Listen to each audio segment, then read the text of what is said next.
next speaker is Dr. Richard Campo from our group here in the Nolanetz Kenner Ochsner Clinic.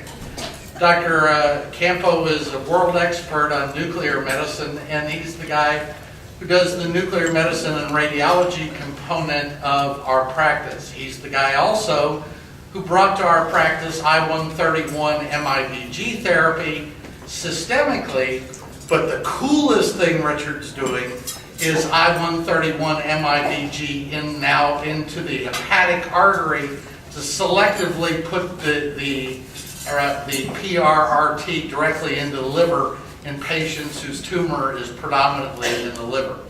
Dr. Campo will be talking about I-131 MIBG therapy. Let's give him a hand.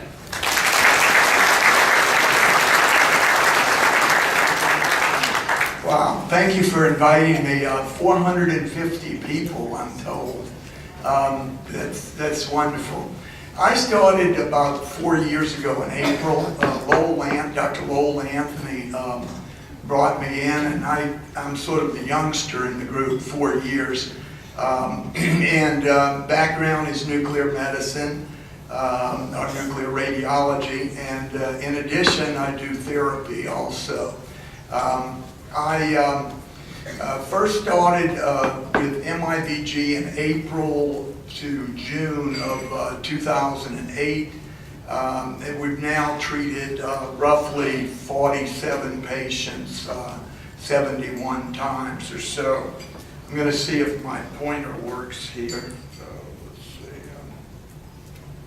let's see. Okay, and we've got a screen down. Let me start with the first slide there. This is I-131 MIBG therapy in metastatic neuroendocrine tumors. MIBG therapy has been around for a long time. Next. Okay. There we go. This is an old slide, over 20 years old at least, by Dr. Vinnick, and it portrays the natural history of carcinoid tumors. And they're generally a long latent period of 8 or 9 years in which the patient is invariably diagnosed as irritable bowel syndrome, spastic colon, etc. And then after a period of time of cramps, abdominal pain, metastases occur, and then flushing, diarrhea, occasionally bronchospasm, etc. And it just goes on inexorably to death. And if the biopsies aren't stained with synaptophysin or chromogranin, there may be misdiagnoses of adenocarcinoma. We've seen it over and over in our multidisciplinary clinic. And there's a negative impact on the prognosis and all with a diagnosis of adenocarcinoma. So as Dr. Warner mentioned in a very nice basics talk, it's very important to do the histochemical stains so that this is thought about. We have to really think of the possibilities here. So a little bit of the background here. As mentioned, they're very difficult to detect, and patients commonly present with metastatic disease. All of my patients have stage 4 carcinoid disease that are pretty much down the line and eligible for I-131 MIBG therapy, assuming that there is intense uptake. And in, for example, PNETs, there's maybe 30% positivity, whereas midgut carcinoids are up around 70 or 80%. NET patients with widely metastatic disease, which is what we see, have limited treatment options, and surgical debulking and somatostatin receptor blockade are the mainstays of palliative treatment. There are systemic therapies, chemotherapy, interferon, alpha, etc. They really met with limited success with chemotherapy, maybe 18 months or less progression-free survival. Dr. Warner alluded to some of the novel agents coming out. Xeloda, which is an oral prodrug of 5-FU, used with Timodar, a temozolomide, Avastin used with Timodar, as many of the tumors are very vascular. We have tyrosine kinase inhibitors such as Sutent, as well as mTOR inhibitors. And you'll hear a lot about that in the next, over the weekend here. Targeted therapies, embolization with Y90 microspheres, and PRRT, which is coming to the United States, will be one of the centers, with both lutetium-177 and yttrium-90. And finally, I-131, both systemic and intra-arterial MIBG therapy. I started off getting interested in MIBG, well, way back in 1990 when I did a lot of nuclear cardiology, and MIBG maps the sympathetic integrity of the heart. So I've been interested in MIBG for a long time. This is a paper I saw from French workers back around 2004, I believe, in which the patient on the left there basically is a pre-therapy before having like 7 gigabytes of gigabecquerels of I-131 MIBG, and I can tell you 15 months later, with a total of 3 cycles of approximately 600 millicuries, it's basically a complete radiographic response from the Artrioscan. Now, I'll tell you, I have not seen that since. We can hope for minimal or partial responses, but this was interesting to me, particularly knowing that this is not a toxic drug like a lot of the chemotherapies are.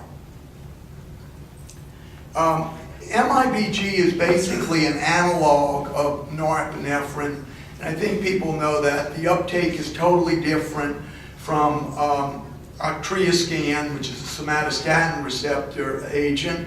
Norepinephrine is taken up by type 1. It's an energy dependent, goes into the cell, and MIBG does the same thing. It was made from the antihypertensive drug guanethidine, and it does essentially go to the tumors. You get a certain bang for your buck. There are efforts to increase the specific activity. So instead of 3 or 4 molecules in the being radioactive, you can have maybe 90%. A company in Cambridge was to do this with a drug called Zedra. They made a business decision to not pursue that, but it is a possible therapy. At Ochsner Medical Center in Kenner, we basically are looking, or I'm getting the patients that are really late stage, progressive disease. They've had conventional therapies, including surgery, radiofrequency ablation. They've had bland, non-radioactive embolization, chemoembolization, and radioactive microspheres, you name it. They all need to show intense MIBG uptake. We want it 2 to 3 times background in all or most all of the lesions that are seen. They need to have a reasonable hematological profile, and they have to have a relatively good liver function test. I use a limit of 2 times normal, with the upper limit of normal absolutely being 1.3 for bilirubin. This is one of my first patients treated with I-131 MIBG, and what you see is extensive thoracic and abdominal disease, nodal mediastinal disease, and intense bone lesions throughout. Interestingly, not a lot of activity in the liver, and occasionally run across carcinoid patients that have relatively clean livers. Better prognosis or not, I'm not sure. This particular patient is now going on for 4.5 years. She was my first patient, and I think she's in the audience here. Yeah, right here. There you go. In fact, I just go over some of her. Thank you. Some of her tumor markers, and we're following pancreastatin and neurokinin. As Dr. Warner said, it could be the devil to try to get these. Insurance doesn't pay oftentimes. We, like ISI, we think they're reliable, etc. But on her first pre-treatment, her neurokinin was 43. Pancreastatin was 9,429. After treatment, neurokinin went up, actually, and as did, pancreastatin dropped a bit. Pre-second therapy in 2008, neurokinin is up further to 80, and then post-treatment to 103, with pancreastatin up to 10,000 plus. Pre-third cycle, March of 2009, neurokinin went to 87, pancreastatin 6479. Post-third therapy, in September of 2009, the neurokinin now dropped to 44, and you'll hear Dr. Waltering and others say that if you can move that neurokinin A down to a more normal range, 50-ish or so, it's like you were never dead man walking or dead woman walking. So very important, and we don't like to see high neurokinins and pancreastatins. Patient BP now has an overall survival from the first treatment, from my first treatment, of 51 months. Wonderful. I wish all my MIBG patients were like her. The therapy at Ochsner has limited to patients that show extensive progressive disease. If they qualify, they get admission to an isolation room, initially on 4th floor, now on the 5th floor, and they receive 1 to 3 cycles of 200 millicuries, 7.4 gigabecquerels of I-131 MIBG over 30 minutes via a lead-shielded IV infusion pump. Vital signs and side effects are monitored with RAD safety precautions, and the patients can generally be discharged when they're down to 7 millirounds per hour at 1 meter within 36 to 48 hours. As many of you all know, I do an admission. I see you on Tuesday in the usual clinic. Do an admission at 10 in the morning on Wednesdays, and you're treated at 1 p.m. Wednesday, and by Friday morning, the vast majority of people are ready for discharge. To monitor, we're looking at quality of life, tumor markers, and radiographic change. So symptomatology, biochemistry, and radiographic. The first treatment will have before treatment a complete metabolic profile and a hematologic profile, and we do this post-treatment every 2 to 3 weeks, depending. Every month, we'll have a quality of life questionnaire.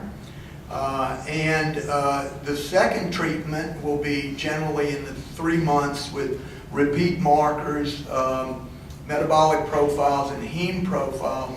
And then a final cycle somewhere around 6 months. It varies depending on circumstances, but they'll have a follow-up metabolic profile and heme profile every 3 weeks, and repeat tumor markers generally at 3 months, repeat scans, MRI, CT, MIBG at 6 months. The MIBG we get from a company in New Jersey, sent down frozen in dry ice. We thaw it out. The quality control is done via SEPPAC apparatus. I've got a little MIBG hot lab over on the second floor in radiology. And this is infused over 30 minutes with vital signs, Q15 minutes for 2 hours up in the isolation room, and then routine. This is a picture of the lead shield, the bed shields and all, essentially to protect the staff and to reduce radiation levels in adjacent areas.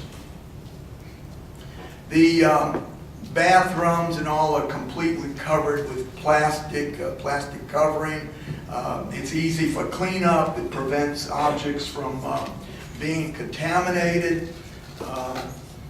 The nurses have to wear booties and gowns when caring for the patients who have urine and vomit and all of that stuff. And they remove all of this at the door when exiting. They also have a dosimeter and a log at the door, and anybody coming in and out wears a dosimeter. They record the reading before going in the room, and then put it in the log after leaving the room. We have waste boxes there. And one of them is for the linens, and one is for the perishables, food, etc. And we decay that in a freezer in the hot lab.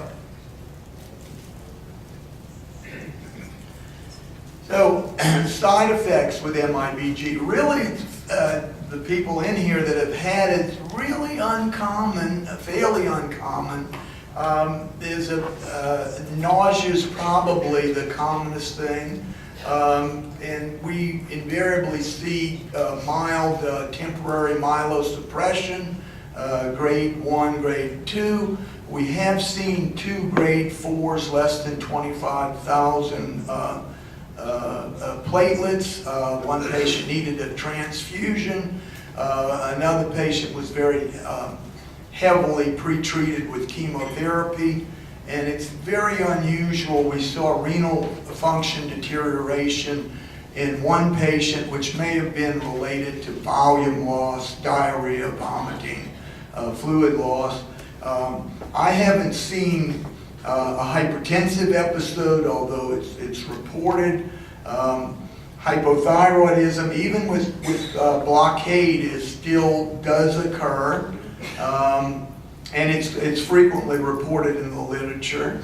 The carcinoid crisis, Dr. Anthony and I have had one case, very dramatic, 2 days post-therapy. It was moderately severe, at least, and treated with IV octreotide and steroids. We looked at 46 patients who underwent 71 I-131 MIBG treatments from June of 2008 to June of 2012, including 6 patients, kind of a little dinner party, who had intra-arterial MIBG therapy. For eligibility, they had to show intense uptake of I-123 MIBG on pre-scans and had to demonstrate progressive metastatic disease after surgical and medical therapy. We had 3 patient exclusions, number 3, 7, and 14, because they all received MIBG therapy in their post-op surgical debulking period. This was early on. We since said, well, how are we going to know what's helping, the debulking surgery or the MIBG? So those 3 patients were excluded. The patients were analyzed pre and post MIBG therapy via tumor marker response, the standard biomarkers 5-HIAA and chromogranin A, along with newer markers pancreastatin and neurokinin. Radiographic response was evaluated with the 2009 version of the RECIST criteria, response evaluation in solid tumors. Symptomatic response was evaluated both by Karnofsky scores and quality of life questionnaires, modified European Organization for Research and Treatment of Cancers. We skimmed that down to 1 page, and we do a lot of talking on the phone to patients to evaluate symptomatic response. Because really all of the things like progression-free survival and all are all surrogates. It's overall survival and quality of life that really count. Patients were analyzed for overall survival from the first MIBG therapy. Kaplan-Meier survival curves were done for the 31 midgut treated patients, midgut, versus 15 other NET patients. They're a head of mix, 6 bronchopulmonaries, 2 rectals, 2 unknown primaries, 2 kidneys, 1 PNET, 1 Merkel cell, and 1 malignant paraganglioma. A favorable symptomatic response after MIBG therapy was seen in 19 of the 31 evaluable midgut patients, 61%, and 22 of 31 midgut patients had neurokinin measured pre and post MIBG therapy. 25 of the 31 had pancreastatin, chromogranin A, and 5-HIA 24-hour urines. And among the patients, really, the levels of the traditional markers appear to be less sensitive for prognosis and disease status than were pancreastatin and neurokinin. And you'll hear a lot more about these 2 biomarkers later in the weekend.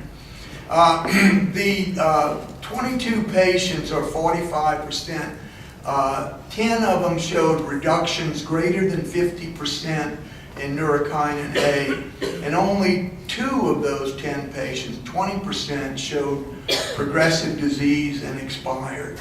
For pancreastatin, 16 of 25, or 64%, had a greater than 50% reduction, and only 3, or roughly 19%, showed progressive disease and expired.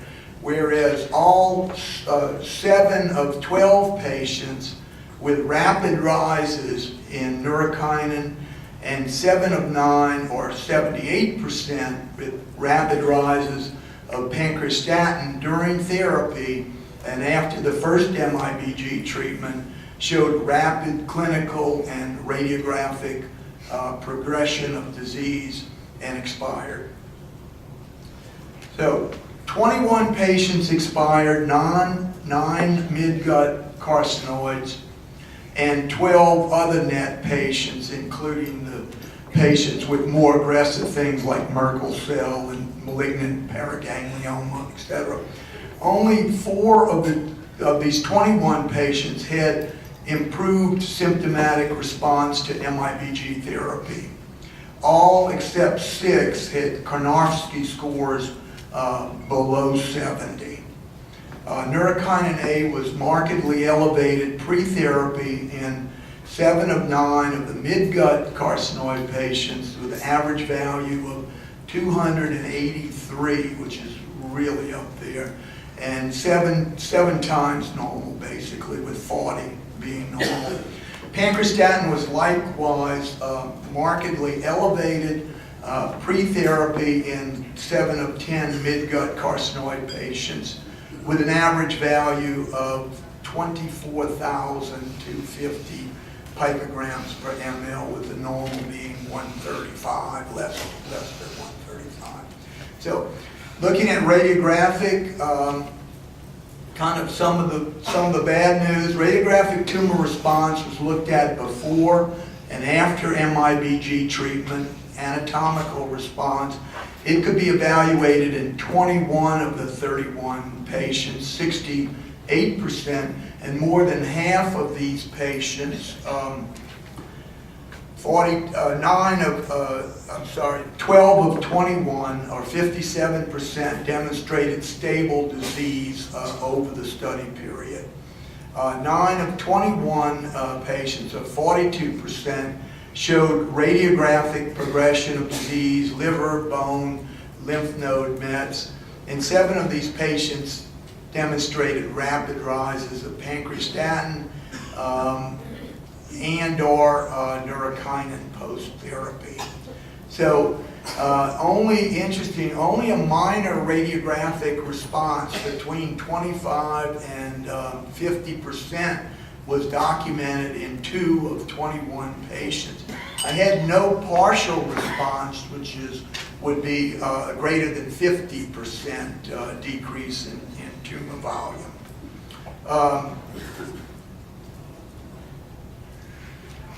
These are the curves. The upper curve is in blue. Those are midgut carcinoids. Those are the midguts. The ones in red below are the 15 patients at other. So we have 31 midguts and 15 others, including 6 bronchopulmonaries. And what you see is the first year, basically, about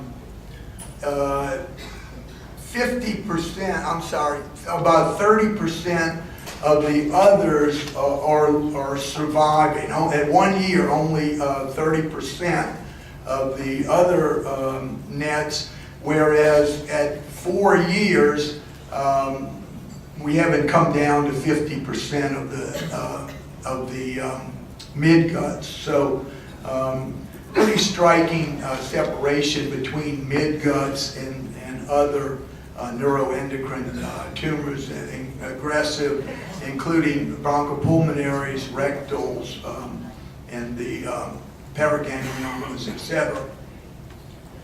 This is an example of the first patient in May of 2008, had the CT scan above there showing a lytic lesion in the pubic ramus there.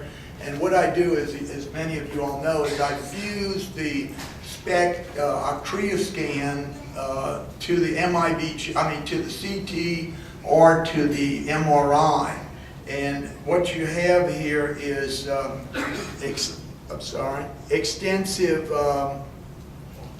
extensive disease there in the left pubic ramus. And interestingly, 2 years later, May of 2010, it's absolutely identical. And one of the amazing things is that a lot of carcinoid patients do have bone pain that have metastases, but I'm shocked at the number of patients with bone mets in carcinoids that don't have bone pain. Very unlike breast cancer, lung cancer, those sorts of things. So this is stable disease over 2 years here, and subsequently today 4 and 51 months, 4.5 years. Now here's another patient that didn't do so well, patient number 18. He had rapid radiographic, we had radiographic progression on I-123 MIBG. I think you may be able to see the little dot there in the femur. And normally CT doesn't go down that far. But seeing that, I said, wow, I'm just about ready to give him his second cycle of MIBG. And there's a met there that wasn't there before in the right femur. And sure enough, below you can see this little met right there in the distal femur. He unfortunately, we didn't do his second. Basically, he had rapid progression of a disease both symptomatically. He never responded symptomatically. He had progressive radiographic disease, and his neurokinin, pancreastatin, and for that matter, chromogranin A, were just skyrocketed up. And he essentially expired 5 months from first treatment.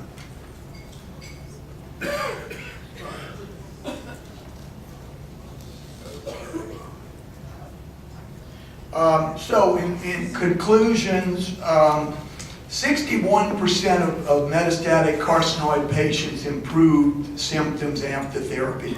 And I really like to see energy coming back, feeling better, that sort of thing.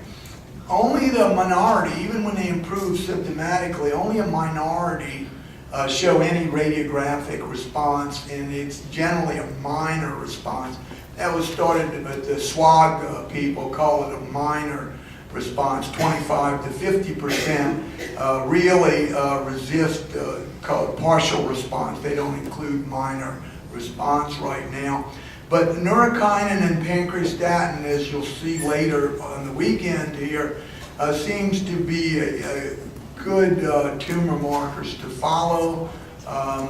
They decreased greater than 50% in 45 to 64%. Neurokinin went down 45% of the time, and pancreastatin decreased 64% of the time, and that was correlated with a favorable short-term outcome, whereas chromogranin and 5-HIAA were often all over the board. So rising neurokinin A and pancreastatin levels during MIBG treatment were associated with poor prognosis, and that's true of any of the treatments. Previous studies have followed metastatic carcinoid response to systemic MIBG using traditional markers, 5-HIAA, chromogranin, and we think pancreastatin and neurokinin A more sensitive and prognostically significant. To very quickly look at 6 patients that got intra-arterial hepatic infusion, and we're sort of just starting this out. These are patients that are really far down the line, but intra-arterial is a relatively, first of all, with systemic, is a relatively low tumor radiation dose delivered to the neuroendocrine tumors with systemic I-131. I'm going to be happy to try lutetium. I want more bang for the buck, yttrium lutetium. Objective anatomical tumor response is infrequent, okay? Direct intra-arterial MIBG intuitively seems to be a method that could potentially increase delivery to the tumor. What I saw this is Dr. Brogstatter from Dresden, Germany, and what she's done is have a, sorry, not this pointer is,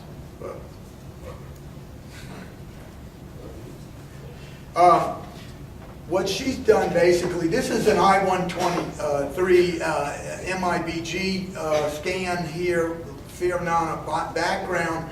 This is an intrahepatic, intra-arterial, and you see the background throughout the body is much less with intense uptake. she has shown, and it's variable, anywhere from 1.5 to 4-fold increase of MIBG in the liver by using intra-arterial delivery. This is an example here of a tumor this patient has with very vascular, hypervascular lesions, and she's also done extrahepatic lesions, mesenteric lesions, etc. We have only stayed with isolated liver mets. This is one of our patients here with extensive hypervascular midgut carcinoid tumor metastatic to liver. The images on your left there showing uptake throughout the tumors. And so in summary then, basically starting in April 2010 to now, we have thus far treated 6 patients, 5 females, 1 male, mean age of 60.5 years. They've received a total of 11 intra-arterial infusions. Dr. Dowling, interventional radiologist, and I go in the special procedures lab. He puts the catheter up in the proper hepatic artery. He doesn't have to do the things like Dr. Majoria does for the intra-arterial microsphere. He just gets it right up into the artery there, places it, and roughly 200 millicuries of MIBG is administered over 30 minutes right in the radiology specials lab with a lead-shielded infusion. We finish, we hold the elevators and take the patient right up to the isolation room, and the same thing occurs again. Roughly over 36 to 48 hours, they're ready to be discharged. 2 of 6 patients are considered stable. 1 of 6 patients, which was these are not all midguts, unfortunately. I took what I could, and so basically I had 3 midguts. 2 of them are stable. A rectal node, which had an initial favorable clinical response, is now showing progressive disease. And 3 of 6 have expired with progressive disease. They were 2 unknown primaries, 1 midgut, and they expired the 2 at 7 and 8 weeks post first cycle of therapy, again with dramatic increases of pancreastatin and neurokinin. The other patient, a bronchopulmonary node, at 9 months post first treatment and first cycle and 4 months after the second cycle of intra-arterial MIBG therapy. She was to get a 3rd cycle and showed a pancreatic met, so that was canceled. So mild grade 2 leukopenia and thrombocytopenia occurred no more than the systemic. No complications from catheterization were noted. We haven't seen yet a carcinoid crisis. Mild nausea developed in 1 patient. Adverse events were no different thus far from the larger group of NETs receiving IV systemic therapy, and no serious adverse events have been seen thus far. Obviously, more data is needed. So in conclusion, intra-arterial MIBG appears to be a safe alternative to standard IV systemic treatment. Despite theoretical higher mean tumor uptakes demonstrated by other workers, clinical efficacy and side effects in a small group here appear to be no different in this group than intraarterial versus IV systemic, and a larger group of patients will have to receive intraarterial MIBG treatment in order to assess its potential benefit. Thank you very much.